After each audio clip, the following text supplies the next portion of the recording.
तो वहां पर झूला पर्व को देखते हैं। आज के दिन इस क्षेत्र में भगवान कृष्ण की प्रतिमा को झूले में रखा जाता है और झूले से भगवान कृष्ण की प्रतिमा को झूला दिया जाता है। मान्यता है कि आज ही के दिन भगवान श्री कृष्ण ने राधा की प्रतिमा झूले में रखी थी और राधा को झूला दिया था।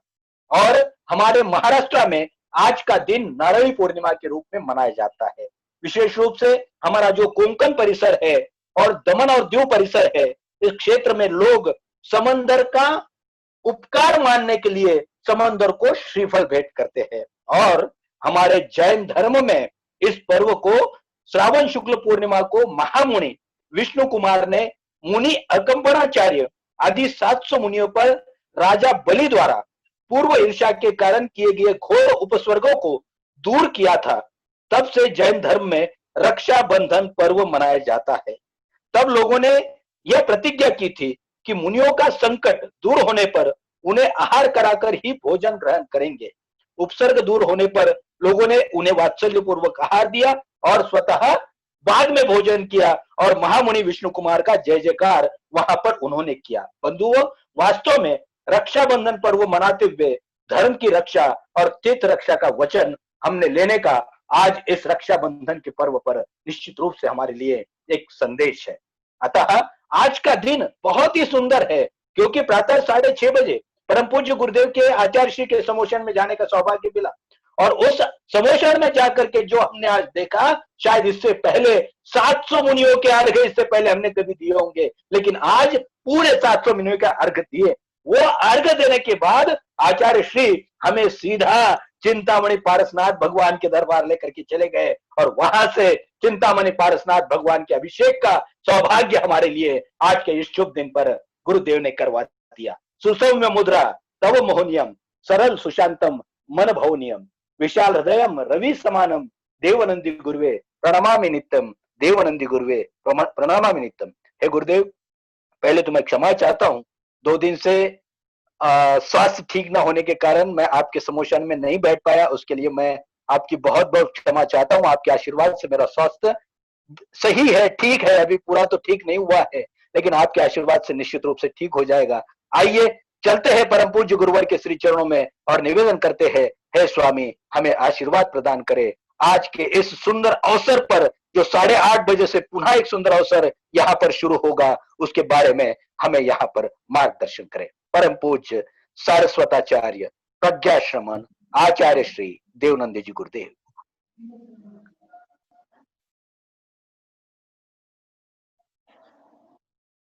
कावणनमुपकारं हरिहन्ताणं तहेर सिद्धाणं आयरिवज्जायाणं लोयं मे आसौ वसाहुरं जय मंगल भूताणं विघ्नाणं नानिदं सन्मयाणं त्रैलोक सेहराणं नमोऽस्यासौ विशेषाणं। सर्वप्रथम इस युग के अंतिम शासन नायक भगवान महावीर स्वामी और उनकी आराध्य आचार्य आर्ष परंपरा के कट्टर समर्थक परम पूज्य गणाधिपति गणधर आचार्य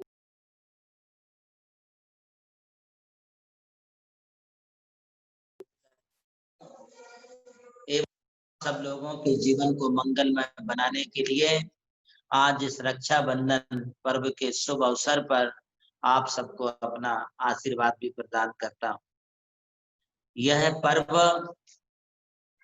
हमारी भारतीय संस्कृति और त्योहारों की कड़ी का एक सुंदर पर्व है। पर्व उसे कहते हैं जिसमें हमारी आपसी मनोमालिन्यता दूर हो। पर्व उसे कहते हैं जहां हमारे आपस के एक दूसरे के प्रति जो हमारा कटुता का भाव है वह दूर हो।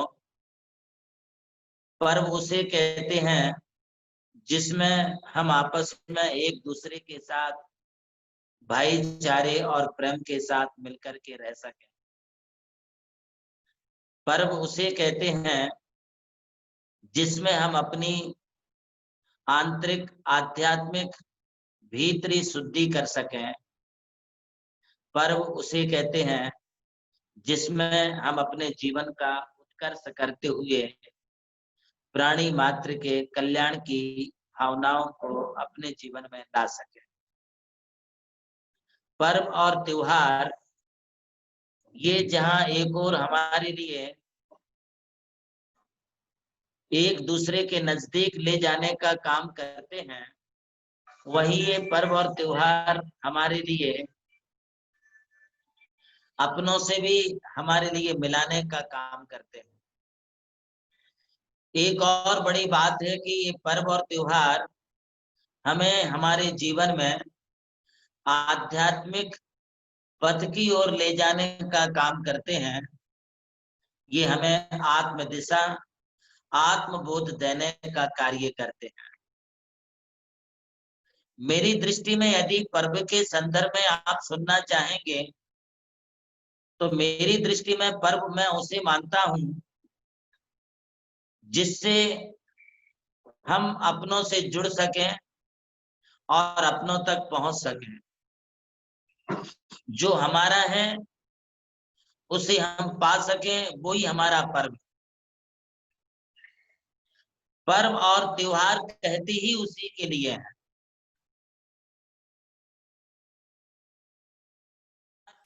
एक दूसरे में लाने का काम करता है। यदि कोई त्योहार, कोई पर्व यदि किसी जीव के ऊपर प्रहार करता है, किसी की हिंसा करता है, यदि पर्व और त्योहार के नाम पर किसी का अपघात किया जाता है, किसी जीव को मारा जाता है, किसी जीव की हत्या की जाती है, तो वह धार्मिक दृष्टि से, आध्यात्मिक दृष्टि से वह पर्व कतई नहीं माना जा सकता है। यह कौन कहता है कि पर्व काटने का काम करता है? यह कौन सी संस्कृति कहती है हमारे लिए कि किसी को काटना पर्व है? अरे किसी को काटना पर्व नहीं है, किसी को सताना पर्व नहीं है, किसी को दिल दुखाना इसका नाम पर्व और त्योहार नहीं है। जैन संस्कृति में मनाए जाने वाले पर्व ही वास्तव में एक दूसरे जीवों के प्रति अभय पहुंचाने का, अभय का कार्य करने का बहुत बड़ा उद्देश्य हमें दिलाते हैं। इसलिए जैन दर्शन के मुताबिक ये जो हमारे पर्व हैं, हमारे त्योहार हैं, निश्चित रूप से हमें एक दूसरे के पास ले जाने का काम करते हैं। इसलिए तो इसे हम साधारण लौकिक त्योहार ना कह करके ये एक प्रकार का पारमार्थिक पर्व है। ये कोई सिर्फ स्वार्थी संबंधों का पर्व नहीं है। जैसे परसों आप सब लोगों ने फ्रेंड्स डे मनाया, परसों रविवार के दिन सभी लोगों ने मैत्री दिवस मनाया।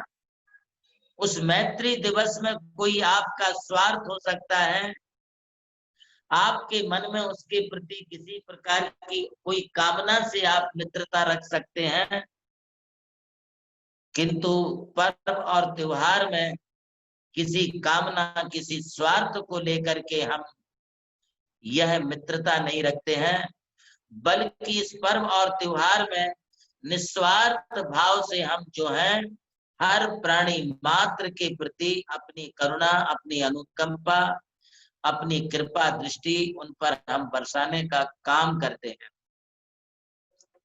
इसलिए पर्व के मायने, पर्व का अर्थ, त्योहार का अर्थ है कि हम भी जिए और दूसरों को भी जीने दें।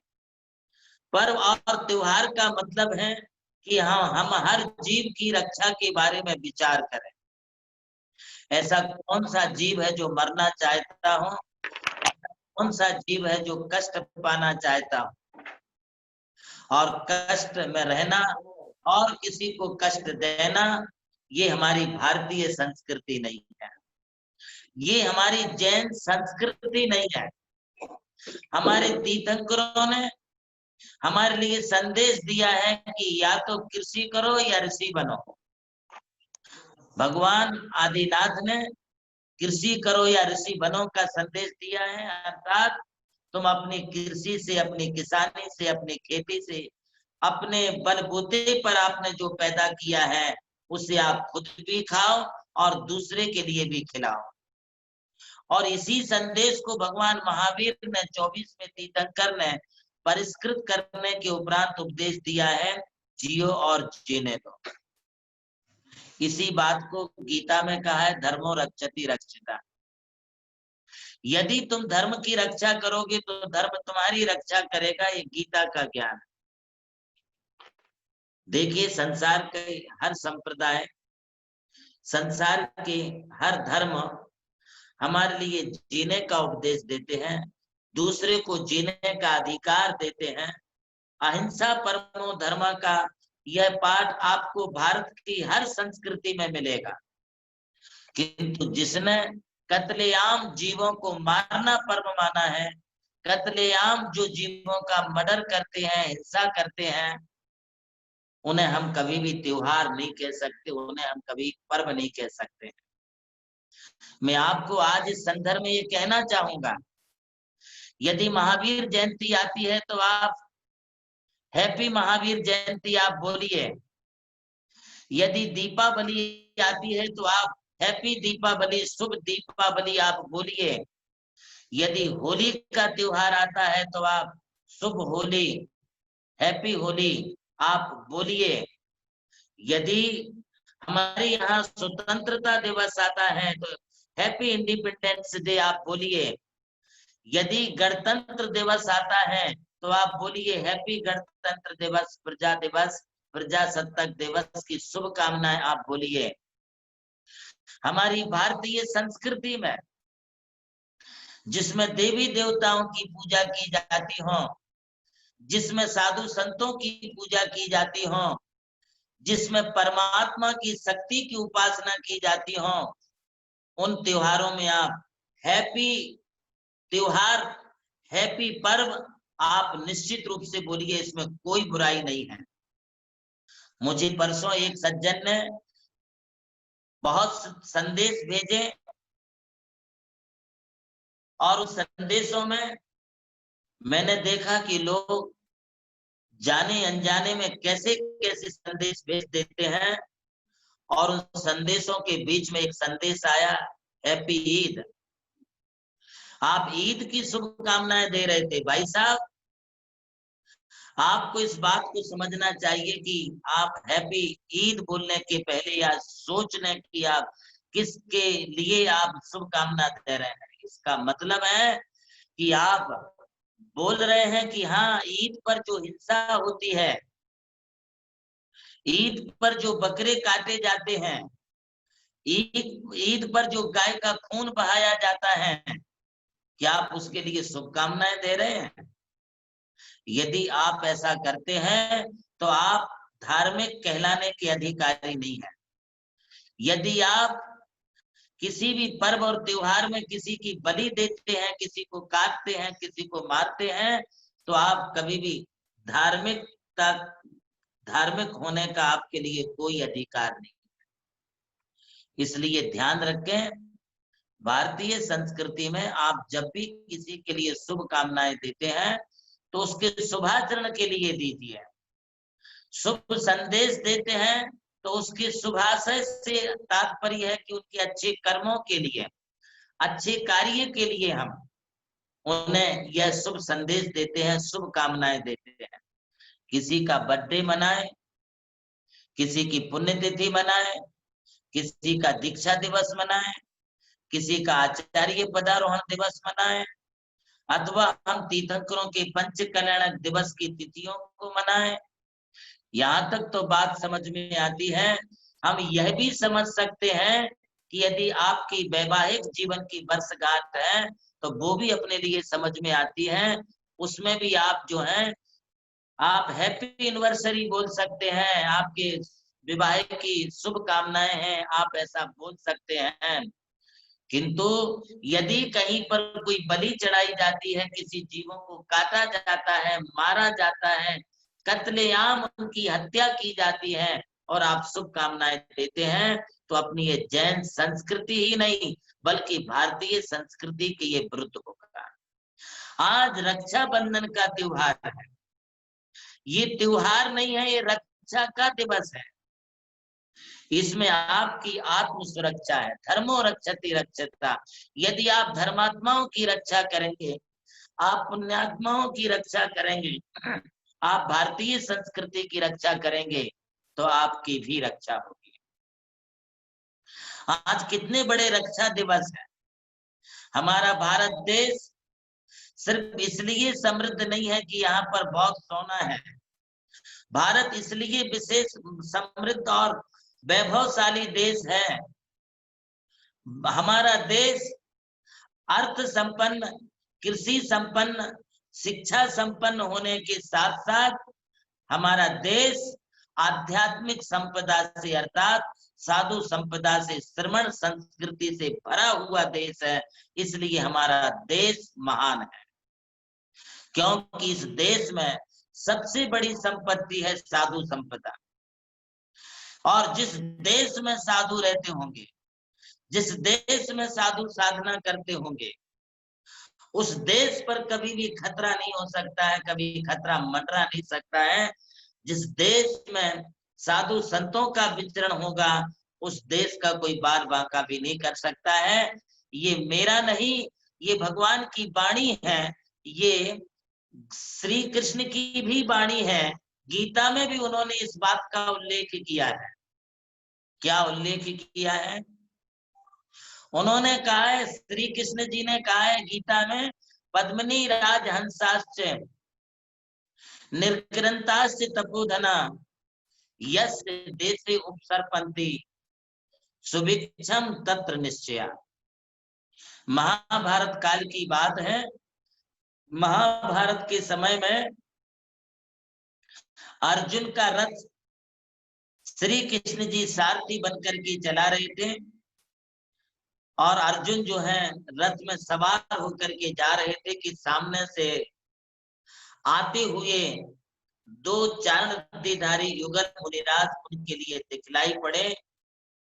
तब अर्जुन ने मुनियों को प्रणाम किया और श्री कृष्ण को प्रश्न किया, प्रभु आज ये दिगंबर अवस्था में, निर्ग्रंथ अवस्था में विचरण करने वाले युगल मुनिराज हमारे लिए सामने दिखलाई पड़ रहे हैं, ये हमारे लिए शुभ संकेत है या अशुभ संकेत है? इन दिगंबर संतों का सामने आना हमारे लिए किस बात का सूचक है? तब श्री कृष्ण ने उनको जवाब दिया कि हे अर्जुन, हे पार्थ, जिस देश में पद्मिनी नाम की महिला होगी, अर्थात सौभाग्य और शीलवती नारियां जिस देश में होंगी, जिस देश में नारी का गौरव होगा, जिस देश में नारी का सम्मान होगा, जिस देश में नारियों के प्रति एक आदर्श का भाव रख करके उनके प्रति मातृवत स्नेह जो रखते होंगे, वह देश सबसे खुशहाल देश है। दूसरी बात कही कि राजहंसा, जिस देश में राजहंस पक्षी होगा, हंस होगा, मानसरोवर पर हंस रहते होंगे, उस देश में कभी भी कुछ भी गलत नहीं होगा। और तीसरी बात कही निर्ग्रंथाश्च तपोधना, जिस देश में निर्ग्रंथ मुनियों का विचरण होता है, उस देश में कभी भी किसी प्रकार का कोई संकट नहीं आ सकता है। हे अर्जुन, इन मुनियों का सामने से दिखना अपने लिए इस बात का संकेत है कि इस महाभारत के युद्ध में अधर्म की पराजय होगी, धर्म की जीत होगी, कौरव का पक्ष हारेगा, पांडवों का पक्ष जीतेगा। यह दिगंबर मुद्रा को देखने का फल है। ये हमारे श्री कृष्ण के वचन। महानुभावों, आज इस देश को क्या हो गया, आज इन देशवासियों को क्या हो गया, इस देश की समाज को क्या हो गया? आखिर साधु तो साधु होते हैं, और जो साधु सिर्फ तुम्हारे दो मुट्ठी भिक्षा तुम्हारे से लेते हैं, तो बदले में तुम्हारे लिए वो भगवान का नाम ही देते हैं। तुम्हारी यदि भिक्षा लेते हैं तो तुम्हें वो जीने की शिक्षा देते हैं, तुम्हारे परिवार के लिए जीने का आशीर्वाद देते हैं। ये साधु संत हमारा कुछ कभी बिगाड़ते नहीं है। जैसे पेड़ पौधे ये अभय के योग्य हैं, पेड़ पौधों की हमें रक्षा करनी चाहिए, क्योंकि वो हमारे लिए छाया देते हैं, फल देते हैं, अनेक अनेक पक्षियों को छाया देते हैं। ठीक इसी तरह से ये साधु संत भी किसी का कुछ भी नहीं लेते हैं, सिर्फ वे एक मुट्ठी भर भिक्षा तुमसे लेते हैं और जीवन भर तुम्हारे लिए शिक्षा ही शिक्षा देते हैं। बताइए आज इस विश्व में ऐसी कौन सा स्कूल और कॉलेज है, ऐसी कौन सी विद्यालय है, कौन सी यूनिवर्सिटी है जो हमारे लिए फोकट में शिक्षा दे? वे तुम्हारे से हजारों नहीं लाखों लाखों रुपए की फीस लेते हैं। लाखों रुपए की फीस लेने के पश्चात वे तुम्हारे लिए कोई शिक्षा देते हैं, वे तुम्हारे लिए कोई उपदेश देते हैं। चाहे दुनिया का कोई वकील हो, चाहे दुनिया का कोई डॉक्टर हो, चाहे दुनिया का कोई इंजीनियर हो, या कोई स्कूल कॉलेज और यूनिवर्सिटी हो, ये बिना पैसे के कोई काम नहीं करते हैं। सब पैसा लेकर के फिर तुम्हारे लिए जो है वे कुछ टूटी फूटी शिक्षा देते, छोटी सी कोचिंग भी करते हैं। बच्चे यदि ट्यूशन जाते हैं, यदि बच्चे ओवर टाइम में भी अपने टीचर के पास, अपने मैडम के पास थोड़ा अलग से कुछ सीखना चाहते हैं, तो उसके लिए भी वो पैसा लेते। आज हमारी भारतीय नहीं बल्कि विश्व की सारी शिक्षा व्यवस्थाएं सिर्फ पैसे पर निर्भर हो गई है। अभी अभी संदेश प्राप्त हुआ 2 दिन पहले कि वर्तमान शिक्षा प्रणाली में सुधार। मैं भारत सरकार को ये बात पूछना चाहता हूं, आप भारत सरकार जिन शिक्षा प्रणाली की बात कर रही है, क्या उस शिक्षा प्रणाली में सबके लिए एक समान दर्जा है? क्या सबके लिए फीस माफ है? क्या सबके लिए एक जैसा सिलेबस है? क्या हमारी भारतीय शिक्षा प्रणाली के सुधार के नाम पर हम आज भारतवासियों को देना क्या चाहते हैं? इस संदर्भ में हमारे लिए जरूर विचार करना चाहिए। और जब तक हमारी भारत शिक्षा प्रणाली अर्थव्यवस्था और पैसे पर निर्भर होगी, तब तक हमारी शिक्षा प्रणाली में कोई सुधार नहीं आ सकता है, चाहे वो आप कितने से कितने स्टैंडर्ड वाले स्कूल कॉलेज में अथवा यूनिवर्सिटी में भी चले जाइए। हमारी सारी शिक्षाएं, सारा उपदेश पैसे में बिकने लग गया है। जो ज्ञान पैसे में बिकता होगा, जो उपदेश, जो अच्छी सीख पैसे में बिकती होगी, वह कभी अपनी तरक्की नहीं कर सकता और न किसी दूसरे की तरक्की कर सकता है। एक सिर्फ साधु संत हमारे भारत में ऐसे हैं जो बिना शिक्षा, बिना पैसे की ही शिक्षा देते, उपदेश देते हैं।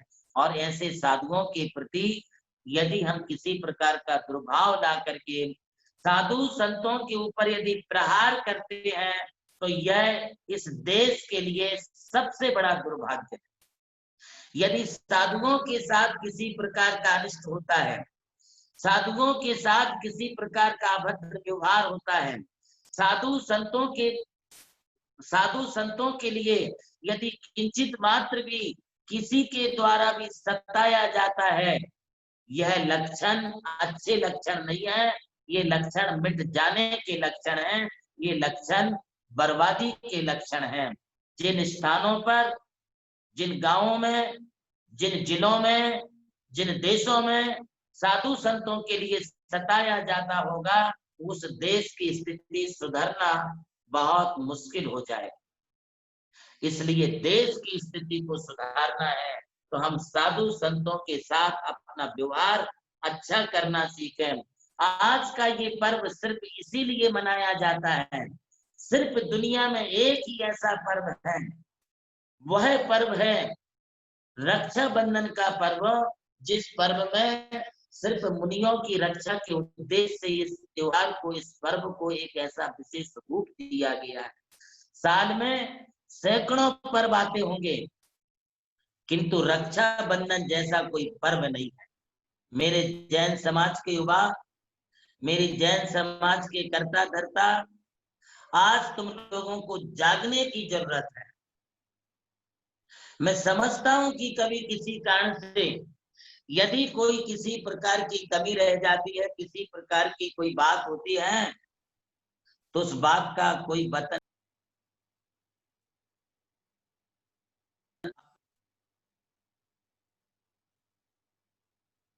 ये अपना उद्देश्य नहीं होना चाहिए, बल्कि साधुओं की सुरक्षा का उद्देश्य अपना होना चाहिए। किसी भी कारण से यदि किसी भी बात को लेकर के यदि साधु संतों के प्रति कोई अभद्रता की जाती है, तो इसके दुष्परिणाम जरूर भोगने पड़ते हैं। आज का ये रक्षा बंधन इन 701 कंपनाचारी आदि मुनियों की रक्षा का दिवस है। हमारे देश में धर्मांधता के नाम पर, सांप्रदायिकता के नाम पर एक दूसरे धर्म को गलत दिखा करके उस धर्म के प्रचारकों को, धर्म के उपदेशकों को, साधु संतों को जो कष्ट दिया जाता है, ये बड़ी घिनौनी हरकत है। ये बहुत ही निंदनीय कार्य है। कभी कभी ऐसा भी हुआ है इस देश में कि एक साथ 500 मुनियों के लिए पकड़ के घानी में पेल दिया गया है। दीपायन जैसे मुनि के लिए सताया गया है। अभिनंदन आदि 500 मुनियों को घानी में पेल दिया गया है। कभी कभी किसी दिगंबर मुनि को जो है सिगड़ी के सिर के ऊपर सिगड़ी चला दी गई है। तो कभी किसी मुनि के लिए जो है उन्हें बड़े लोहे के गरम गरम आभूषण उनके शरीर पर डाले गए, पहनाए गए हैं। कभी कभी किसी मुनि के लिए जो है जंजीरों से बांध करके उन्हें 48 वाले कोठरों में डाला गया है, काल कोठरी में उनको पैक किया गया है। किंतु इतिहास इस बात का भी गवाही है कि यदि मुनियों की इतनी प्रताड़ना की गई है, तब भी मुनियों ने अपना धैर्य, अपना साहस, अपनी सहनशीलता, अपनी क्षमता को कभी छोड़ा नहीं और वे उन संकटों से मुक्त हुए हैं। ये इतिहास इस बात की गवाही है। जब मानतुंगाचारी को 48 ताले वाले कोठे में बंद किया गया, जेल में बंद किया गया, तब मानतुंगाचारी ने भी भक्तांबर की स्तुति का सहारा लेकर के उस काल कोठरी से बाहर निकल करके जैन धर्म को विनाश होने से बचाया। सिद्धसेन दिवाकर ने, सिद्धसेन मुनि ने अपने समय पर आए संकट को निवारण करने के लिए भरी राजसभा के बीच में खंबे पर खड़गाकर मूर्ति को प्रकट करके जैन धर्म की सुरक्षा की। कुंद आचार्य ने गिरनार पर्वत पर जब दर्शन के लिए गए और अपने धर्म पर जब संकट आया, तो आदि दिगंबरा बोल करके हमारे जैनत्व की रक्षा की। हमारे समंत भद्राचार्य के ऊपर जब धर्म का संकट आया, तब समंत भद्राचार्य ने शिव पिंडी में से स्फटिक की सुंदर चंद्ररूप भगवान की प्रतिमा को प्रकट करके जैन धर्म की सुरक्षा की। आप लोग सुन रहे या सो रहे मुझे नहीं मालूम, किंतु मैं आपको जगा रहा हूं कि जागो और अपने आप की ताकत को, अपने आप की शक्ति को पहचानो। ये कर्तव्य तुम्हारा कर्तव्य है। यदि एक सुअर शेर से संघर्ष करके मुनि की रक्षा करके स्वर्ग जा सकता है, तो तुम तो बड़े सौभाग्यशाली मनुष्य हो, इंसान हो, तो तुम कहाँ घर में दुबक करके बैठे हो। यदि मुनियों पर कष्ट होता है, मुनियों के ऊपर यदि किसी प्रकार का उपसर्ग होता है और हम घर में बैठे रहें, ये बात हमारे लिए कतई शोभा नहीं देती है। रक्षा बंधन के पर्व के अवसर पर मैं कहानी के विस्तार में नहीं जाऊंगा, कहानी आपको बहुत लोग सुनाएंगे।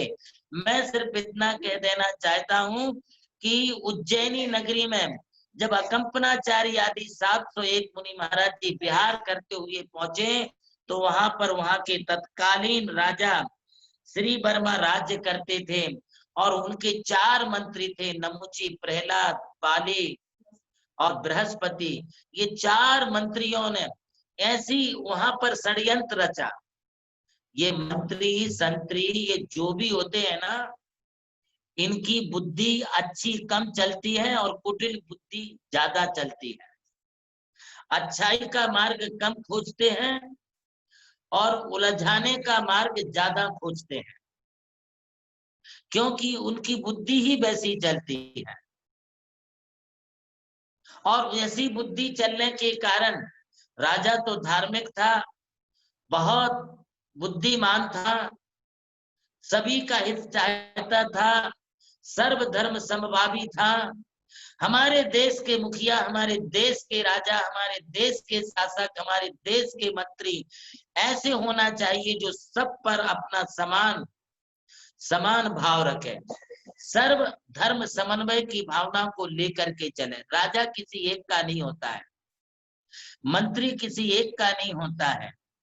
जो देश की शीर्षस्थ कुर्सियों पर बैठे हैं, जो नेता बनकर के हमारे देश का नेतृत्व करते हैं, उन्हें देशवासियों का भी ध्यान रखना चाहिए और हमारे देश की संस्कृति का भी ध्यान रखना चाहिए। देश की संस्कृति में जैन संस्कृति का प्रथम स्थान है, इसका भी उनके लिए ध्यान रखना चाहिए। यदि हम अपनी कुर्सी तो संभालते हैं किंतु देश की संस्कृति नहीं संभाल पाते हैं, अपनी कुर्सी की रक्षा की तो हम बात सोचते हैं किंतु देशवासियों की रक्षा की बात हम नहीं सोच सकते हैं, तो उन्हें कुर्सी पर बैठने का कोई अधिकार नहीं है। जब राजा ने मालूम पड़ा कि हमारे यहाँ पर मुनिराजों का संघ आया, 701 मुनि आए हैं, तो वो दर्शन के लिए शहर सजाने लगे। पूरे नगर वासियों को संदेशा दिया कि सभी लोग मुनियों के दर्शन करेंगे, इनकी भिक्षा, इनकी आहार की व्यवस्था बनाएंगे। चारों मंत्री बहुत ही धर्म से विपरीत चलने वाले थे।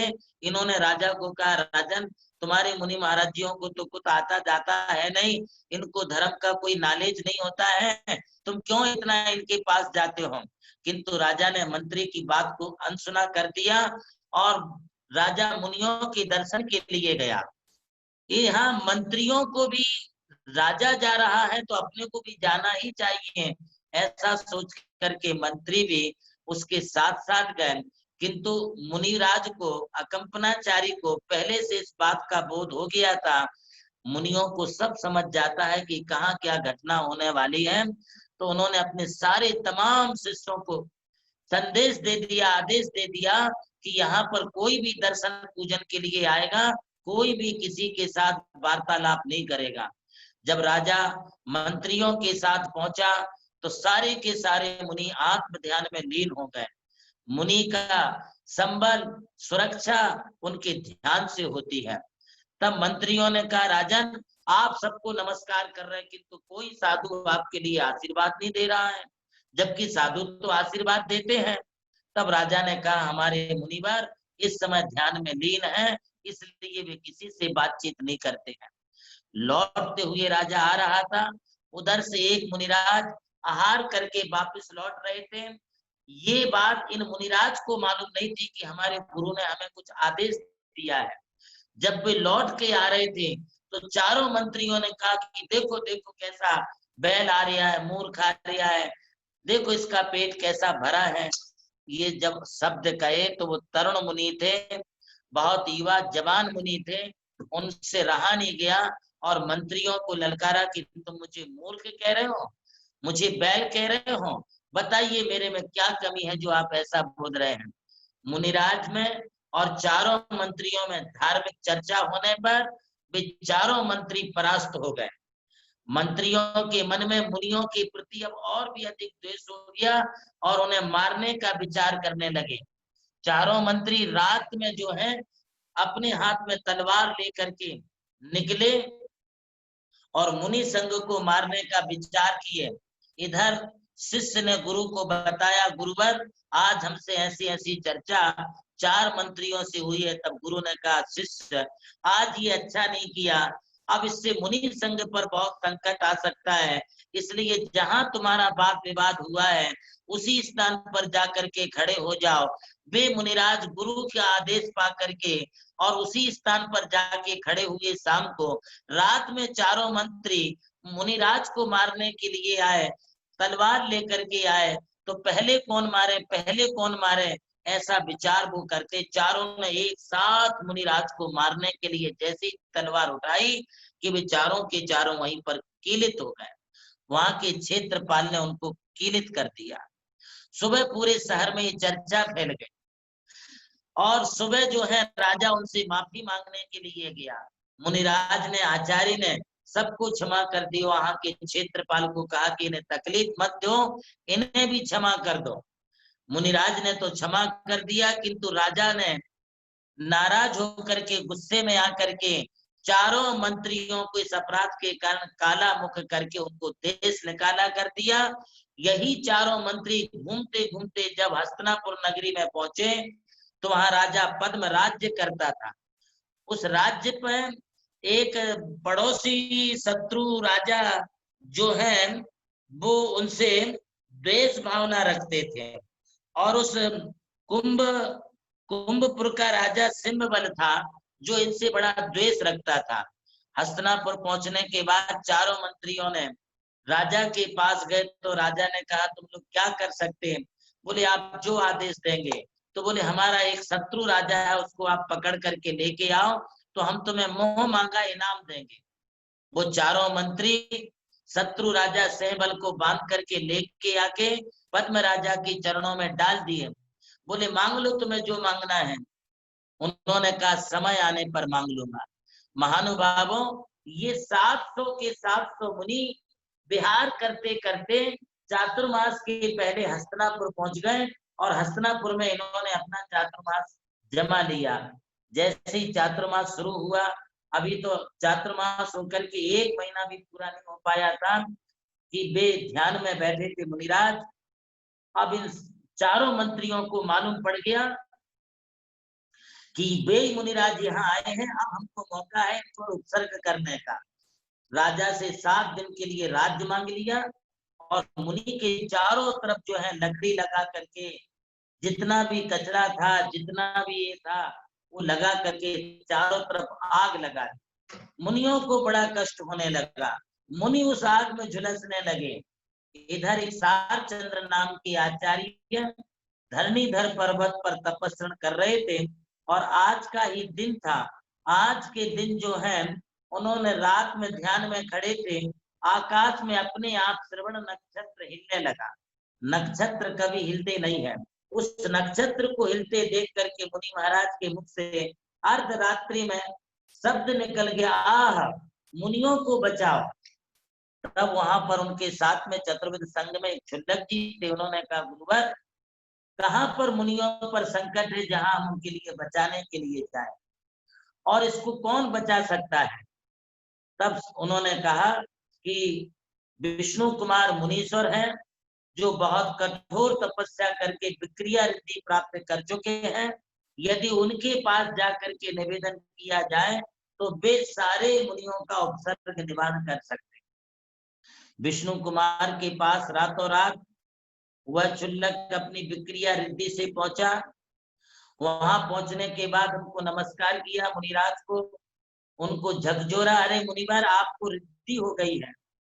तब मुनिराज ने अपना एक हाथ लंबा किया तो सूर्य चंद्र को स्पर्श करने लगा, दूसरा उन्होंने अपना लंबा किया तो मानसूत्र पर्वत को छू गया। उन्हें एहसास हो गया कि हमें रिद्धि हुई है और फिर कहा कि बताओ क्या काम है। तब क्षुल्लक जी ने कहा कि हस्तिनापुर में इस समय 701 मुनियों पर बहुत संकट आया है, मरणासन उपसर्ग है, आप वहां पर जाकर के उन मुनियों की रक्षा करो। रात में ही विष्णु कुमार महामुनीश्वर गमन करके हस्तिनापुर पहुंचे और सीधे महल में पहुंच गए। विष्णु कुमार मुनि हस्तिनापुर के ही रहवासी थे। उनका भाई पद्म राजा था और पद्म राजा को उन्होंने ललकारा, राजन ये क्या, तुम्हारे रहते हुए मुनियों पर उपसर्ग कैसा? जिस कुल में शांति कुंतु हरे नाथ तीर्थंकर उत्पन्न हुए हैं उस कुल में उपसर्ग नहीं होना चाहिए। राजा नीचे आया, राजा ने कहा मैं तो इस समय वचनबद्ध हूँ और 7 दिनों के लिए राज्य में इन मंत्रियों के सुपुर्द कर चुका हूँ। तब जो कुछ भी रक्षा करनी है हे मुनिवर आपको ही करनी है। वे विष्णु कुमार मुनि यज्ञ भूमि में पहुंचे और उन्होंने ब्राह्मण का रूप बना लिया, ब्राह्मण का अवतार ले लिया, ब्राह्मण का छोटा बटुक रूप बना करके वे सब वहां पर पहुंचे। और जैसे ही वहां पहुंचे तो मंत्रियों को लगा कि शायद विष्णु भगवान ब्राह्मण के रूप में हमारे यहाँ पर प्रसन्न होके आए हैं, बोलो ब्राह्मण देवता आपको क्या चाहिए। तब उन्होंने कहा कुछ नहीं, मुझे 3 पग जमीन चाहिए। वो 3 पग जमीन लेने के नाम पर उन्होंने एक पांव मानसोत्तर पर्वत पर, दूसरा पांव जो है सुमेरु पर्वत पर रखा, तीसरा पांव रखने के लिए जगह नहीं थी, उसने घुमा दिया। अब सारे संसार में हाहाकार मच गया। तब मुनि ने कहा बताओ मंत्री तीसरा पांव में कहाँ रखूं। तब उन्होंने कहा मेरी पीठ पर रखो। जैसे पीठ पर रखने को हुए तो वो चिल्लाने लगा बचाओ बचाओ। तब मुनिवर ने कहा हम तुम्हें तभी छोड़ेंगे जब तुम 701 मुनियों का इस उपसर्ग को दूर करोगे। तुरंत ही रातों रात उस आग को शांत किया, आग को बुझाया गया और सुबह होते ही सारे के सारे मुनियों की रक्षा हुई। और जिस दिन उनकी रक्षा हुई वही दिन आज श्रावणी पूर्णिमा का दिन था। आज की सुबह में सारे मुनियों की रक्षा हो पाई। फिर विष्णु कुमार मुनि ने वहां के हस्तिनापुर वासियों को आदेश दिया कि जितने भी परिवार हैं मुनियों की सेवा शुश्रूषा आहार के समय पर ही की जा सकती है। मुनियों का गला पूरा रुंध गया होगा, इसलिए इन्हें सेवई की खीर बना करके जो है दी जाए, जिससे सारे मुनियों का स्वास्थ्य ठीक हो। मानो बाबों सब लोगों ने बड़े अच्छी तरीके से मुनियों को आहार दिया, भैया वृत्ति की। किंतु कुछ परिवार ऐसे थे, सैकड़ों परिवार, जिन परिवारों में कोई साधु नहीं पहुंच पाए। तो हमने क्या करना इस नाम पर जो है विष्णु कुमार मुनि ने कहा जिन परिवारों में मुनिराज नहीं आए हैं वे अपने अपने घर की दीवार पर जो है मुनिराज का चित्र बनाएं, मुनि महाराज जी को पड़गाने की क्रिया करें, नवदा भक्ति करें और नवदा भक्ति करके जो है फिर आप उनका आहार उनके लिए कराएं। इससे तुम्हारे लिए भी आज के दिन मुनियों को आहार कराने का पुण्य प्राप्त होगा। महानुभावों यह कार्य उस समय किया गया और जिन घरों में मुनि नहीं आ पाए थे वहां चित्र बना करके मुनियों को पड़गा के नवदा भक्ति पूर्वक उनकी सेवा शुश्रूषा आहार की क्रिया की गई। आज भी इस देश में ऐसी मिसाल खड़े करने वाले लोग हैं। अभी आप हमारा ये प्रवचन सुन रहे हैं और डिवाइस पर हमारे भक्त श्री सुरेश जी दगड़े, मयूर जी दगड़े लासल गांव निवासी ने आज एक ऐसी मिसाल खड़ी की है। भक्ति की पराकाष्ठा उन्होंने की है। उनका छोटा सा बच्चा रम्यक, वह दिगंबर मुनि की प्रतिमा को, दिगंबर मुनि की फोटो को रम्यक ने अपने हाथ में लिया। उसके दादा दादी ने 16 में आहार की तैयारी करके, पड़गाहन करके, पूजन करके, मन वचन काय के शुद्धि बोल के आहार दान दिया। आज ये पूरे देश के लिए एक मिसाल खड़ी की गई है। रक्षाबंधन पर्व का मतलब होता है हम इतने समर्पित हो जाए। महानुभावों शाम को सब मुनिराज के पास आए संध्या काल के समय में और अकंपनाचार्य आदि मुनियों को कहा मुनिवर हमें सब क्षमा करें, हम लोगों के रहते हुए इतना उपसर्ग आप पर आया है, बताइए हम लोग इस संकट से कैसे बचें। तब मुनिराज ने कहा इस संकट से बचने के लिए आपको संकल्प करना होगा। वह संकल्प ये है कि आप मुनियों की पिंची पर राखी बांध करके संकल्प लें कि हम जीवन में कभी भी किसी भी मुनि के प्रति वफादार बन के प्रामाणिकता के साथ मुनियों की रक्षा का कार्य करेंगे। फिर मुनियों की पिंची पर राखी बांधी गई। इसलिए आज भी देश में जहां भी साधुगण होते हैं उनकी पिंची अथवा उनके उपकरण में वो राखी अर्पित की जाती है और हम उस त्योहार को मनाते हैं। इसका संबंध आध्यात्मिकता के साथ भाई बहन से जुड़ गया है। और एक बहन अपने भाई की कलाई पर राखी बांधती है। आखिर बहन क्यों बांधती है भाई की कलाई पर राखी? हम अपनी बहू से क्यों नहीं बंधवाते हैं? हम अपनी माँ से क्यों नहीं बंधवाते हैं? मैं आपको एक तथ्य बता दूं, माँ कभी माँ ही रहेगी, बहू हमारी बहू ही रहेगी। किंतु आज हमारी जो बहन है, हमारी बेटियां हैं, यही आगे चल करके हमारे परिवार की बहू बनेगी। यही बेटी हमारे परिवार की माँ बनेगी। यही बहन किसी ना किसी परिवार की बहन माँ बनेगी, दादी बनेगी, सास बनेगी। इसलिए बहनों पर ये सारा अधिकार सौंप दिया गया है। ये कार्य अपने भाई के प्रति जो बहन निभा सकती है, वह दूसरा नहीं निभा सकता है। आपने होलिका दहन में देखा होगा कि जहां प्रहलाद के लिए होली में जलाया जा रहा था, अपने भाई को बचाने के लिए कोई आगे नहीं आया। सिर्फ एक बहन जो है आग में कूद करके, होलिका नाम की उसकी बहन थी, वह होलिका नाम की बहन आग में कूद करके अपने भाई की रक्षा की। एक बहन अपने प्राणों की बाजी लगा करके भाई की रक्षा कर सकता है, तो एक भाई का कितना कर्तव्य होता है कि वो बहन की कैसी रक्षा करे। आज अपनी आंखों के सामने हमारी बहनों की, हमारी बेटियों की आबरू लूटी जाती है, इज्जत लूटी जाती है। कोई भी उसके गले पर हाथ रखता है, और यदि हम चुप बैठते हैं तो हमारी नामर्दानगी है। हमें मर्द होने का कोई अधिकार नहीं। यदि हम अपने परिवार की, अपने समाज की, अपने देश की बहू बेटी और बहनों की लाज नहीं बचा सके, उनको सुरक्षित नहीं रख सके, तो बोलिए आप अपने आप को कब सुरक्षित रख पाओगे? हमारी माँ, बेटियां, बहना, इनकी सुरक्षा का उत्तरदायित्व हम लोगों पर होता है। इसलिए हम लोगों ने आज ये प्रण करना चाहिए कि हम अपने बहनों की रक्षा तो करेंगे ही करेंगे, चाहे वो हमारी हो, हमारे परिवार की हो, समाज की हो, देश की हो, कहीं की भी हो। आखिर वो किसी ना किसी की बेटी है, किसी ना किसी की बहन है, किसी ना किसी की बहू है, किसी ना किसी की माँ है। तो हम क्यों ना ये संकल्प लें कि हम उनकी रक्षा करें। मैं समया भाव के कारण अधिक नहीं कहूंगा। आज ये हमारा उत्तरदायित्व बनता है, इस रक्षा बंधन पर्व के दिन हम सब लोग ये संकल्प लें कि हम मंदिरों को टूटने नहीं देंगे, मूर्तियों को टूटने नहीं देंगे। हम मंदिरों को बनाएंगे तो मूर्तियों को निर्माण तो करेंगे, हम श्रमण संस्कृति को मिटने नहीं देंगे। यदि हम किसी को मुनि बना नहीं सकते हैं, तो हम किसी को मुनि बना करके मिटा भी नहीं सकते।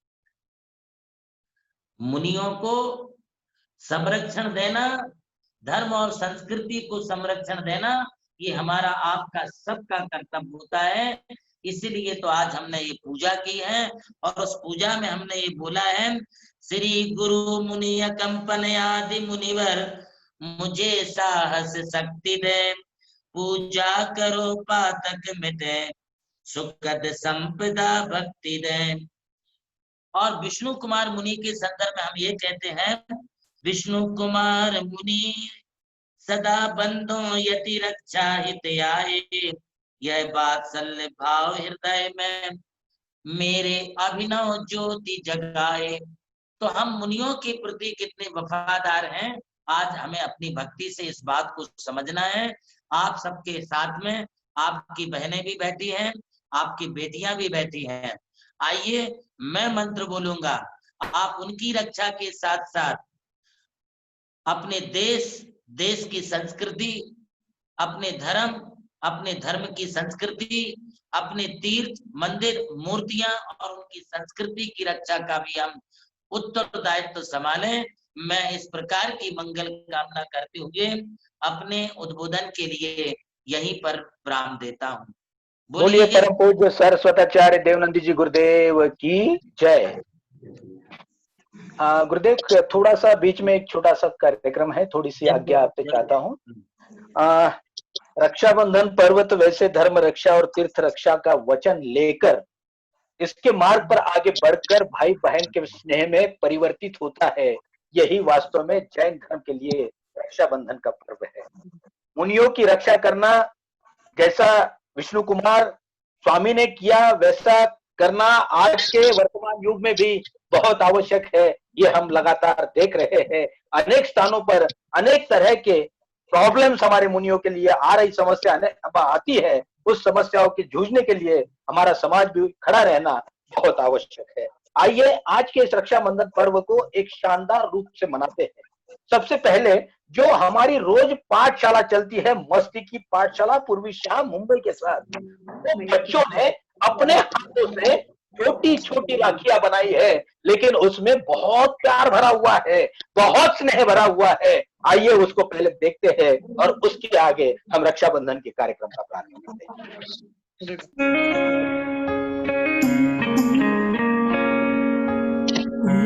गुरु सा थारो चेलो बनूं मैं, थारो चेलो बनूं मैं, हर पल तेरे साथ रहूं मैं, हर पल तेरे साथ रहूं मैं।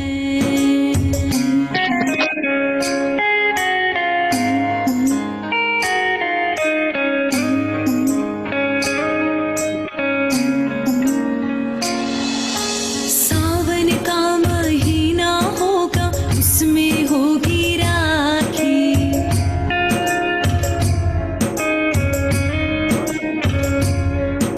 सावन का महीना होगा, उसमें होगी राखी, सावन का महीना होगा, उसमें होगी राखी। तू राखी तेरी डोर बनूं मैं, तेरी डोर बनूं मैं, हर पल तेरे साथ रहूं मैं। ओ गुरु सा थारो चेलो बनूं मैं, थारो चेलो बनूं मैं, हर पल तेरे साथ रहूं मैं।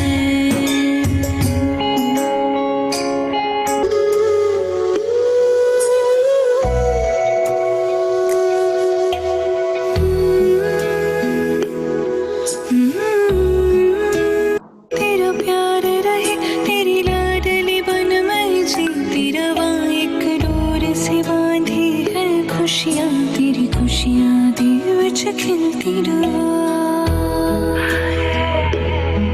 है ख्वाब मेरी बहुत सुंदर, बहुत सुंदर। एक बार अपने बहुत ही स्थान सुंदर, बहुत बढ़िया, गुरुदेव, बच्चों के लिए कुछ बहुत ही गुरुदेव। सुंदर। बच्चों के प्रयास और पूर्वी शाह का जो परिश्रम है निश्चित रूप से समझ में आ रहा है, और हमारे बच्चों में कितनी उमंग और कितना उत्साह उन्होंने भरा है। बहुत ही सुंदर प्रस्तुति उन्होंने दी है। मैं इस रक्षाबंधन के अवसर पर पूर्वी साहब को और पाठशाला के सभी बच्चों को बहुत बहुत आशीर्वाद देता हूँ। ये पाठशाला के बच्चों के लिए एक छोटी सी कहानी, 1 मिनट की कहानी मैं बताना चाहता हूँ। गुरुदेव हमारे आदरणीय महावीर जी ठोले साहब, इन्होंने सन्मति एक्सप्रेस में देवनंद जी समन संस्कृति के शिखर पुरुष ऐसा एक सुंदर सा लेख लिखा है और आपके बचपन को चित्रित करने का प्रयास किया है, आज तक लाने का प्रयास किया है। उसमें उन्होंने बड़ा सुंदर एक दृश्य, एक प्रसंग लिखा है। आपका कोई एक मित्र था, मुलायम चंद्र, और वो मित्र दोनों हमेशा साथ में रहते थे। जैसी मैंने टी शर्ट पहनी हुई है वैसे वे टी शर्ट पहना करते थे, और गुरुदेव के टी शर्ट पे यम लिखा होता था और उनके मित्र के टी शर्ट पे टी लिखा होता था। तो जब मुलायम चंद्र को लोग पूछते थे, भाई आपके इस पर यम लिखा हुआ है, उनके इस पर टी लिखा हुआ है, ये क्या बात है, रोज ये टी शर्ट आप क्यों पहनते हो? तो गुरुदेव कहते थे कि वो जो मेरा दोस्त है वो टी माने टीचर बनने वाला है और मैं यम माने महाराज बनने वाला हूँ।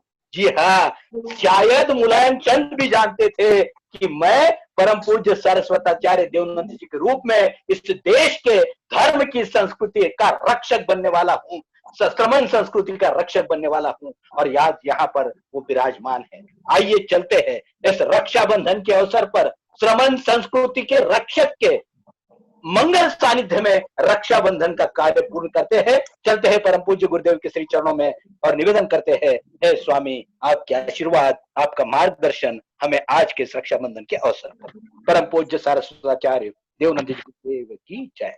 अभी हमारे बीच में श्री सुरेश जी दगड़े या मयूर दगड़े डिवाइस पर दिख रहे होंगे, उनकी सिस्टर स्वाति जी गंगवाल हैं, स्वाति विशाल गंगवाल, उनका जन्मदिन है। मैं उससे बहुत बहुत जन्मदिन का आशीर्वाद देता हूँ। आज इन्होंने आहार दान के लिए सहयोग किया, बहुत बहुत आशीर्वाद है। औरंगाबाद से काश्मीरा जी लोहाड़े हैं, उन्होंने बहुत अच्छी जो है राखी बनाई है। जब प्रवचन हमारा शुरू हो गया था तब दिखाई गई थी। मैं अंकिता लोहाड़े को आशीर्वाद देता हूँ कि उसने देखे कितनी सुंदर राखी बनाई है। इसमें पूरा हमारी श्रमण संस्कृति, भारतीय संस्कृति एवं हमारे तीर्थ, हमारे मंदिर, सब कुछ यहाँ पर उन्होंने दर्शा करके जैनम तुमको भी दर्शाया है, महासभा का भी उल्लेख किया है।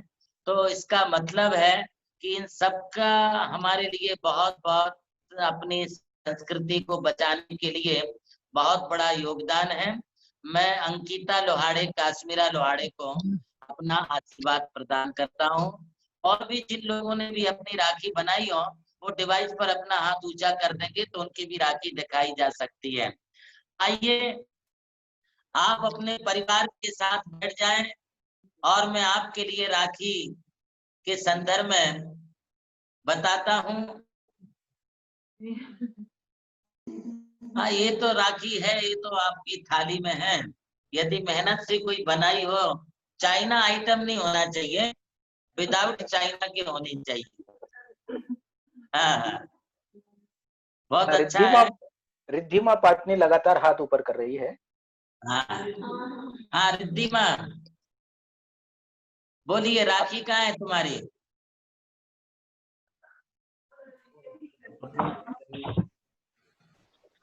ऐसी एक मैंने बनाई है। वाह, बहुत सुंदर, बहुत बढ़िया बेटा, तू तो बड़ी आर्टिस्ट बनेगी लगता है। बहुत अच्छी राखी बनाई है। अब ये किसको बांधेगी? सिर्फ एक बनाने के लिए थी। बनाने के लिए है, किसी ना किसी को तो बांधनी पड़ेगी ना। तो अपने भगवान जी को, अपने गुरु को, अपने तीर्थों को, अपने मंदिर को, अथवा तुम्हारे घर में कोई पिंची हो तो पिंची को बांध देना। ये राखी हमेशा के लिए हो जाएगी। चले भाई पारस जी लोहाड़े, प्रवीण जी लोहाड़े, जी महाराज, आगे के कार्यक्रम का नियोजन और संचालन। जी जी गुरुदेव। आज रक्षाबंधन का पर्व है। मैंने पुनः कहा है, धर्म की और श्रमण संस्कृति की रक्षण करते करते हम आज बहन भाई के स्नेह पर मार्गक्रमण कर रहे हैं। आइए बहन भाई के स्नेह का ये सुंदर अवसर हमको आज विशेष रूप से मनाना है, क्योंकि मंत्रोच्चारण होगा परम पूज्य सरस्वताचार्य देवनंद जी गुरुदेव के मुखारबिंद से, और अपनी बहना राखी बंधाएगी अपनी भाई के कलाई पर। अरे इससे बड़ा शुभ अवसर और कौन सा हो सकता है। यदि आपके घर में पिंची है तो पिंची पर आप राखी बांधिएगा। यदि भाई बहन बैठे हुए हैं तो आप भाई बहन राखी बांधने का कार्य शुरू कीजिएगा। चलते हैं जोरदार जयकारे के साथ, बोलिए परम पूज्य सरस्वताचार्य देवनंद जी गुरुदेव की जय। और निवेदन करते हैं परम पूज्य सरस्वताचार्य देवनंद जी गुरुदेव से, आज जैनम झूम चैनल के माध्यम से ये जैनम परिवार भी आज आपके चरणों में शीश झुकाकर निवेदन करता है, स्वामी जैनम के माध्यम से आज हमारी बहना हमारे भाई को राखी बांध रही है आपके मुखारबिंद से मंत्रोच्चारण के साथ। इससे बड़ा सौभाग्य और दूसरा कोई हो ही नहीं सकता है। आइए चलते, गुरुदेव के पास चलना है, टीम इंडिया चलना है गुरुदेव के पास। सब लोग राखी के लिए तैयार हो, सब लोग राखी के लिए तैयार हो, हाथ ऊंचा उठा दो, सब लोग राखी के लिए तैयार हो। चले चलते हैं परम पूज्य जय गुरुदेव सरस्वताचार्य देवनंदी गुरुदेव के श्री चरणों। आजा बेटा। तो आप अपने भाई के सिर के ऊपर जो है कोई कपड़ा डाल दें, रुमाल वगैरह, उसे आप पाटे पर या मुझे कुर्सी वगैरह पर बैठा लें या टोपी लगा दें। और फिर आप जो हैं, अभी रुको मनोज साहब जी, एक मिनट मनोज साहब जी, मैं मंत्र बोलूंगा तब बांधने के। अब आप जो हैं तिलक लगा दें भाई को तिलक लगाएं। तिलक लगा करके उसमें थोड़े से पीले चावल लगा दें।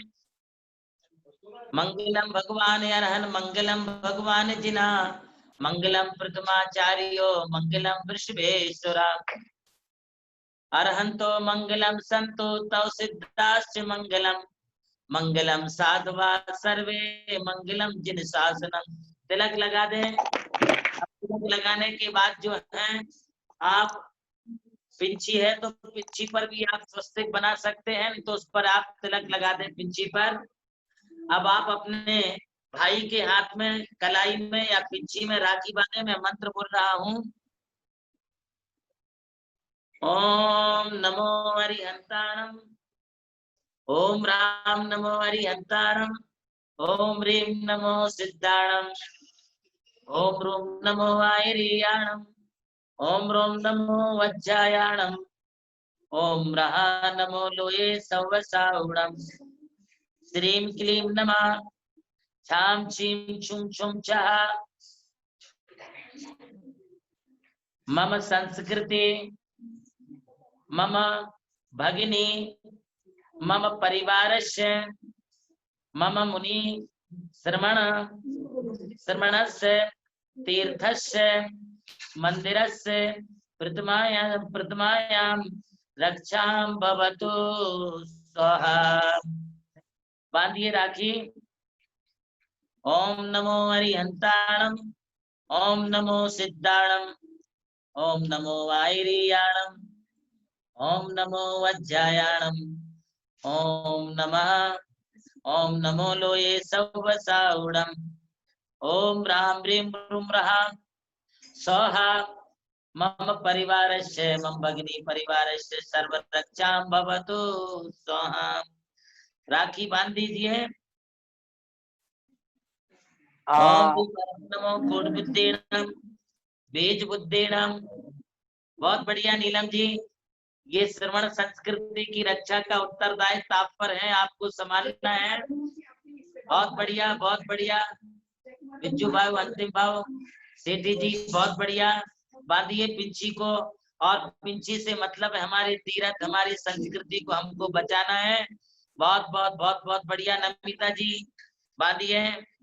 मैं मंत्र बोल रहा हूँ। ओम नमो हरिहंताणम, ओम नमो सिद्धाणम, ओम नमो आयरियाणम, ओम नमो वज्जायाणम, ओम नमः लो सवसाउणम, ओम नमो नानाय, नमो दंसनाय, ओम नमो चरित्राय, ओम त्रिलोक बसंकरे, ओम ह्रीं स्वाहा, ओम नमो रते सर्व रक्ष रक्ष हूँ फट स्वाहा। बांध दीजिए। वाह, बहुत बढ़िया। अब कैसे मालूम पड़ेगा? बोलिए परम पूज्य सरस्वताचार्य देवनंद जी गुरुदेव की जय। सभी भाइयों से मेरा नम्र आग्रह है कि आज ये हमारी बहनें हमसे बहुत बड़ा तोहफा मांगती है। वैशाली पहाड़े का डिवाइस भी चालू है, जरा इसको भी दिखा दीजिए। जी जी जी जी। पहाड़े दीदी, वैशाली पहाड़े दीदी का डिवाइस बताइए। वैशु दीदी का, वैशु दीदी का। सारे भाइयों से मेरा आग्रह है, आज बहना आपको तोहफा मांगेंगी, तोहफा। मेरी बात को सुनिए भाई लोग, सभी बहनें आपको तोहफा मांगेगी। तो तोहफे में बहनों को कहना कि आज परम पूज्य सरस्वताचार्य देवनंदी जी गुरुदेव का आशीर्वाद आपके लिए तोहफे में दिया है। इससे बड़ा तोहफा और कोई नहीं हो सकता है। सही है? बिल्कुल सही है। तो चले सब लोग अब आरती की तैयारी करते हैं। आरती करेंगे आज श्रमण संस्कृति के संवर्धक। हाँ, वैशु दीदी की राखी बनवा रही है। आज दोपहर में बड़े सुंदर फोटोज भी आज हमने ज्ञान योगी पर देखे हैं। और वैशु दीदी आप यहाँ पर राखी बांध रही है, लेकिन सभी हम लोग ऐसा लग रहा है कि हमारे लिए भी आप राखी वहां से बांध रही हो। हमारे लिए भी वैशु दीदी थोड़ा सा इधर देख करके, हाँ मैं आपके लिए भी बन रही हूँ, ऐसा बता दो हमारे लिए। आज रक्षाबंधन की बहुत बहुत बधाई देती हूँ। और जितने भी भाई है, सभी जितने भाई हैं उनके लिए भी मैं आज यही से परोक्ष में राखी बांधकर हेलो।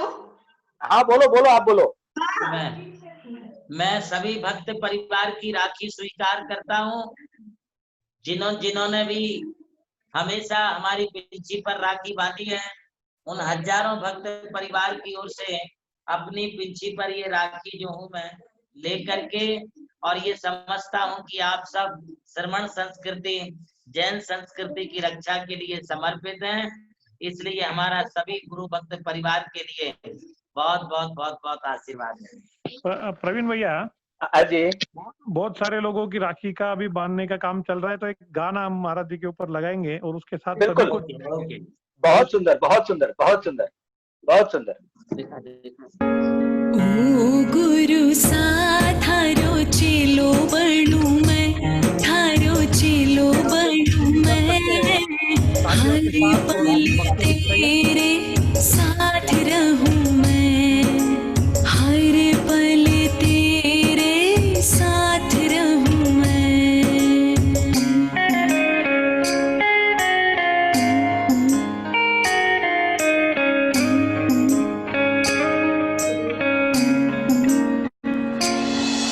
सावन का महीना होगा, उसमें होगी राखी,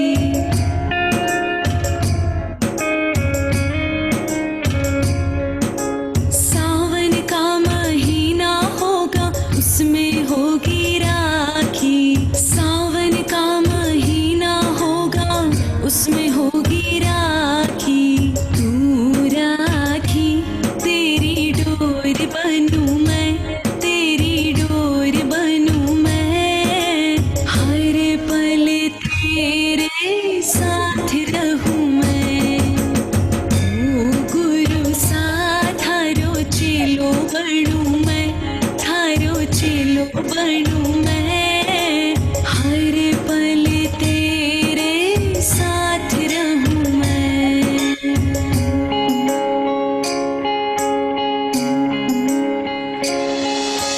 भादरवा महीना होगा, उसमें होगी बारिश,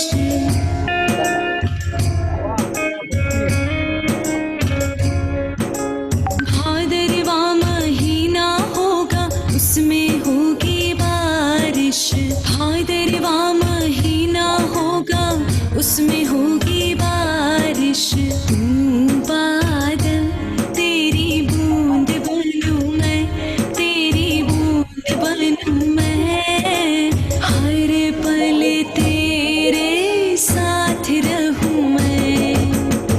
ओ गुरु सा थारो चेलो बनूं मैं, थारो चेलो बनूं मैं, हर पल तेरे साथ रहूं मैं।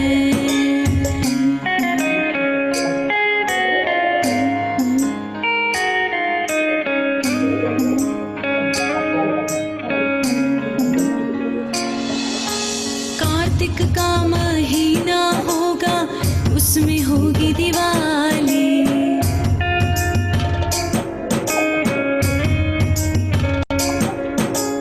कार्तिक का महीना होगा, उसमें होगी दिवाली, कार्तिक का महीना होगा, उसमें होगी दिवाली, तू दीपक तेरी ज्योत बनूं मैं, तेरी ज्योत बनूं मैं, हर पल तेरे साथ रहूं मैं। ओ गुरु सा थारो चेलो बनूं मैं, थारो चेलो बनूं मैं, हर पल तेरे साथ रहूं मैं।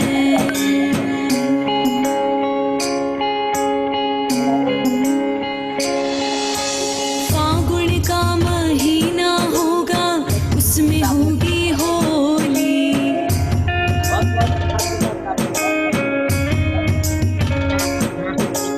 फागुन का महीना होगा, उसमें होगी होली, फागुन का महीना होगा, उसमें होगी होली, तू पिचकारी तेरा रंग बनूं मैं। बहुत सुंदर, बहुत सुंदर। मुझे ऐसा लगता है कि आज बहुत से भाई और बहनें, गुरुदेव, दोनों आंखों में से थोड़ा सा कुछ इशारा इधर हो रहा था। एक आंख कह रही थी कि गुरुदेव,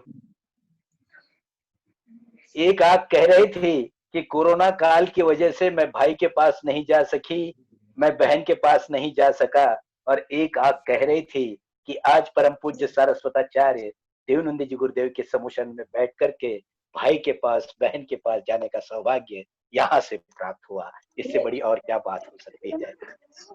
आइए, शायद वैशु दीदी कुछ कहना चाहती है या गुरुदेव कुछ कहना चाहते हैं। हाँ गुरुदेव।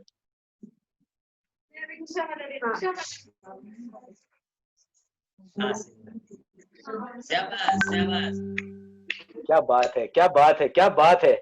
इतनी सारी बेटियां वहां पर पहुंच, सारी बहनें वहां पहुंच गई, भाई क्या करेंगे। बहुत बढ़िया। गुरुदेव, आज का जो वीडियो बनाया था पहला, मुझे लगता है कि पाठशाला के बहुत छोटी सी बच्ची ने बनाया था, मुझे नाम पढ़ने में नहीं आया। पारस भाई, वो नाम यदि आपके पास आ गया हो तो उस बच्ची का नाम बता दीजिएगा, क्योंकि बहुत छोटी बच्ची है और उसने वो वीडियो बनाया था, बड़ा सुंदर है गुरु साहब, बहुत ही सुंदर। शायद उसका नाम दिया था पारस भाई, दिया। हाँ जी, मैं पूछ के बताता हूँ आपको। हाँ जी जी जी जी। चलिए, आज के सुंदर अवसर पर सबने अपनी अपनी आरतियों को सजा लिया होगा। श्रमण संस्कृति के संवर्धक, श्रमण संस्कृति के रक्षक परम पूज्य सारस्वताचार्य देवानंद गुरुदेव की महाआरती करने का सौभाग्य हम प्राप्त करते हैं। आइए सभी लोग अपने अपने थाल को सजा ले, अपनी अपनी आरती को सजा ले और परम पूज्य गुरुदेव के सामने आरती करने के लिए आ जाइए, क्योंकि कहते हैं यदि आप आरती करके, गुरुदेव की आरती करके, जब गुरुदेव मांगलिक देते हैं, मांगलिक के समय उसके हाथ से आप अपने शरीर पे हाथ घुमाते हो तो उसके प्रभाव बहुत ज्यादा होते हैं। आइए आज आरती के लिए चलते हैं। बड़ी सुंदर प्यारी आवाज जिसको परम पूज्य सारस्वताचार्य देवानंद गुरुदेव के आशीर्वाद प्राप्त है, ऐसे मयूरी पाटनी के पास चलते हैं। पारस भाई, मयूरी पाटनी के पास आज की आरती, मयूरी की सुंदर। हाँ जी, मयूरी ज्वाइन नहीं हो पाई है। चलिए, अगर विपुल साहू जी आज है, क्योंकि वैशु दीदी वहां पर बहुत बिजी है। हाँ, विपुल जी के पास चलते हैं आज इस रक्षाबंधन के अवसर पर। नमोस्तु गुरुदेव, नमोस्तु गुरुदेव, नमोस्तु गुरुदेव। जय करा गुरुदेव का, जय जय गुरुदेव। गुरुदेव की क्या तारीफ करूं, मैं इतना, गुरुदेव की क्या तारीफ करूं, मेरे शब्दों में इतना दम नहीं। सारी दुनिया में जाके ढूंढ लेना, अपने गुरुवर जैसा कोई और नहीं, अपने गुरुवर जैसा कोई और नहीं। नमोस्तु नमोस्तु। आरती म्यूजिक के साथ, गुरुदेव की आरती करेंगे म्यूजिक के साथ।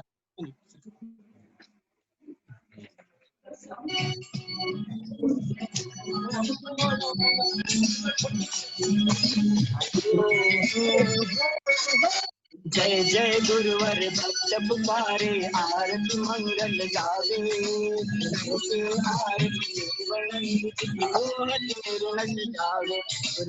गुरुवर के चरणों में नमन, शिवर के चरणों में नमन, गुरुवर के चरणों में नमन, शिवर के चरणों में नमन। जय जय गुरुवर भक्त पुकारे, आरती मंगल गावे, आरती देवानंद जी की मोहत मेरे न सजावे। जय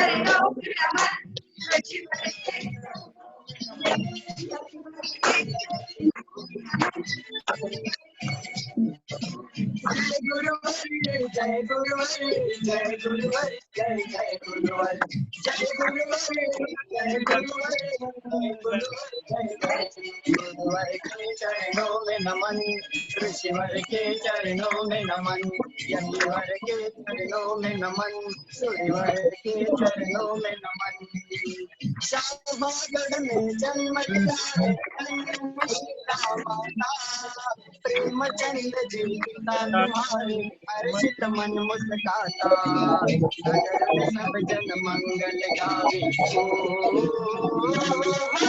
नगर में सब जन मंगल गावे, बोले नहीं समावे, करके आरती देवानंद जी की मोहत निर्मल जावे, गुरुवर के चरणों में नमन, ऋषिवर के चरणों में नमन, गुरुवर के चरणों में नमन, गुरुवर के चरणों में नमन।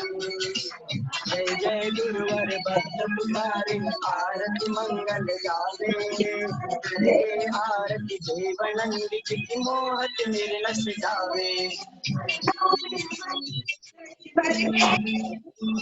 झूमिए नाचिए भक्ति करिए गुरुदेव की।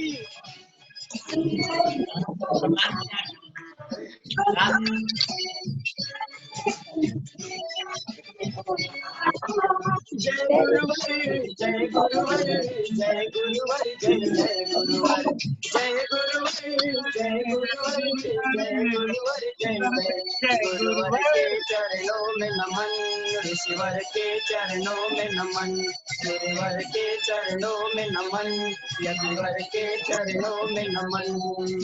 सूरज सा है तेज आपका, नाम मुलायम पाया, बीता बचपन आई जवानी, घर से मन अकुलाया, ये सब कुछ तो नाशवान है ओ, ये सब कुछ तो नाशवान है, भाव विराग जगावे, करके आरती देवानंद जी की मोहत निर्मल जावे, गुरुवर के चरणों में नमन, ऋषिवर के चरणों में नमन, सूर्यवर के चरणों में नमन, यतिवर के चरणों में नमन।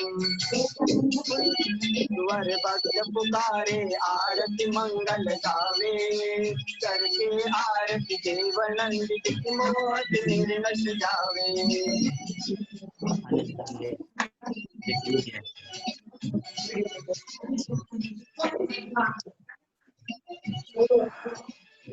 आशीर्वाद सिंधु सागर गुरुवर ने तुम्हें दीक्षा तारा, देखते तन की कोमलता को देवानंद ने पुकारा, चाहे तरन पर चढ़ गए गुरुवर को, चाहे तरन पर चढ़ गए गुरुवर के बाट निहारे, करके आरती देवानंद जी की मोहत निर्मल जावे, गुरुवर के चरणों में नमन, ऋषिवर के चरणों में नमन, यतिवर के चरणों में नमन, सूर्यवर के चरणों में नमन। जय जय गुरुवर भक्त पुकारे, आरती मंगल गावे, करके आरती देवानंद जी की मोहत निर्मल जावे।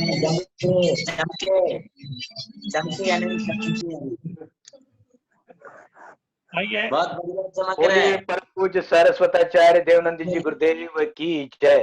चलिए चमके अनिल जी जमगे, जो परम पूज्य गुरुदेव के प्रति सदैव समर्पित भाव रखने वाला व्यक्ति, गुरुदेव ने आदेश दिया, जमगे जी सोलापुर से स्टार्ट हुए तो डायरेक्ट नमोकार तीर्थ आकर के रुक जाते हैं। जी हाँ, आइए परम पूज्य सरस्वताचार्य देवानंद गुरुदेव के श्री चरणों में चलते हैं और निवेदन करते हैं, हे स्वामी हमें महामांगी प्रदान करे और हमें आशीर्वाद।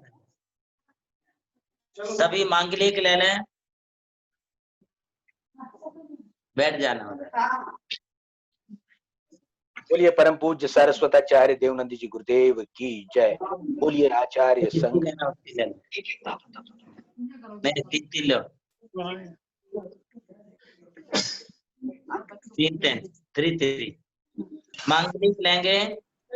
ओम नमो वरिहंताणम, ओम नमो श्री सिद्धाणम, ओम नमो वायरियाणम, ओम नमो वज्रायाणम, ओम नमो लोय साहुणम, ऐसो पंच नमो यारो सप्पावपनाशनो मंगलाणम च सप्पेसिम पड़मम अवै मंगलम। श्री दिनम भक्ति तो नत्थ त्रिलोकालाधिकारकम् जैन रक्षामहं भक्षे देहिनां ते रक्षकम्। ओम ह्रीमादेश्वरा पातु शिरसि सर्वदा मम। ओम ह्रीं श्री अजितो देवो बालं रक्षतु सर्वदा। नेत्र्यो रक्षको भूयातो मां क्रम संभोजिनो रक्षेत किराणेन्द्रियो। ओम ह्रीं श्रीं किनीचन्दना शुचिविगे सुमुखे पातो प्रणवान्विताम् कर्णयो पातो। ओम ह्रीं श्री रक्ता पद्म प्रभा प्रभो सुपार्श्विसप्तमा पातु ग्रीवामीं श्रियाश्रिता पातु चंद्र प्रभा श्री मेरी पूर्व स्कंदयोर्मम सुविधि शीतलो नातो रक्षको कर पंकजौ। ओम क्षाम क्षीमितौ कामं चिदानंदमया शुभौ श्रियांसु वासु पूज्यस्य हृदये सदयं सदा भूयाद रक्षा करो बारं बारं श्री प्रणवान्विता। विमिन नाभि पेट पर हाथ लगाएंगे। विमलो अनंत नाथस्य माया बीज समन्वितौ उदरे सुंदरे सस्वत रक्षाया कारकौ मतौ। नाभि पर हाथ रखेंगे। श्री धर्म नाथौ च नाभि पंकुरे सताम। ओम ह्रीं श्रीं क्लीं हम संयुक्तो पुनः पाताम पुनः पुनः। अपनी कमर को हाथ लगाएंगे। सुग्री ओम स्त्री कुंतु नाथौ तो सुग्रो सुगति तटे ओम ह्रीं क्लीं सहितो जिनोम। अपनी जंघाओं पर हाथ लगाएंगे। मैं पाता चारु जंगायाम श्री मल्ले मुनि सुब्रतौ। ओम राम ततो ओम ब्लूम क्लीं श्री मुक्तौ कृपा करो। अपने जहाँ जहाँ दर्द होते हैं वहां पर हाथ लगाएंगे। यज्ञ तो रक्षको जानो सर रक्षको नमीने मीनाथ करो राज राजमति प्रणवाक्षर पूर्व कहो। अपने पांव पर हाथ लगाएंगे। श्री पार्श्वे महावीरो पाता मम सुमानिदौ। ओम ह्रीं श्रीं चिता भूम क्लीं राम राज राम सराय जिनो रक्षा कराय कायस्थाने भवन्तु जिन नायका रविवद्दीप्ते लोके कर्मचा देता भीतानां कोरोन वायरसाम जैन रक्षा मस्तके अस्तु धार्ये रविवद्दीप्ते लोके श्रीमान विष्णुप्रियो भवेत्। जैन रक्षा में प्रातरुच्चार्यते कामान संपदस्य प्रिय पदे तत्सो ग्रोग बेकाल साकिनी भूत राक्षसाम साकिनी भूत कोरोना राक्षसाम एता प्रणति रक्षकास्य भवन्ति। श्रावणे शुक्लष्टम्यां प्रारभ्य स्तोत्रमुत्तमम् अभिषेकं जिनेन्द्राणां कुर्यात् विशाष्टकम् ब्रह्मचर्य गुप्तं तते विद्यां सुचिता शुभ्रवस्त्रेण बालंक्रयण शोभनम् नरो वापि शुद्धभावितो सन् दिनं दिनं तथा कुर्यात् जाप्यं सर्वार्थ सिद्धे। एकायां तु विधातव्यं उद्यापनं महोत्सवं पूजा विधि समायुक्तं कर्तव्यं सज्जने। ओम राम नमो हरिहंताणम् ओम ह्रीं नमो सिद्धाणम् ओम ह्रूं नमो आयर्याणम् ओम ह्रां नमो ध्यायाणम् बोलो ये सब सदावणम् सर्वत्र शांति कुरु कुरु हुम बट स्वाहा। आशीर्वाद सभी के लिए। चलिए परम पूज्य सरस्वताचार्य देवनंदी जी गुरुदेव के मंगल आशीर्वाद हमारे लिए प्राप्त हुए। जोरदार जयकारा लगाते हैं। बोलिए परम पूज्य सरस्वताचार्य देवनंदी जी गुरुदेव की जय। और चलते हैं मुंबई पूर्वी शाह के